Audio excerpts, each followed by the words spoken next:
Улаанбаатар гэсэн модельд орсож байна. Тий. Хичнээн оны бүрэлдэхүүн. 16 оны бүрэлдэхүүн ярьсан байна.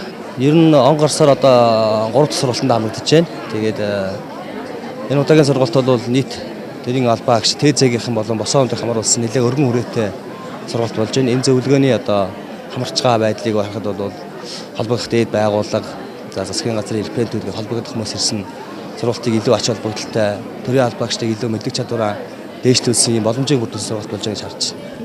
Ер нь бол аймгийн хашийн шийдвэр бол бүх орон нутгийн сумдууд хэрэгждэг. Энэ дээр давхар нэмээд бол төрийн сумынхаа албаа агштай хувьд дээр ажлын байр тодорхойлолтын чиг үүрэг тодорхойлон зааж өгөөд за тэгэл ажиллаж байгаа. Дээрээс нь мэдээж цаг баримтлал аливаа осол бүх асуудал дээр хөдөлгөөний зөвхөн анхаарал тавин ажиллах болно.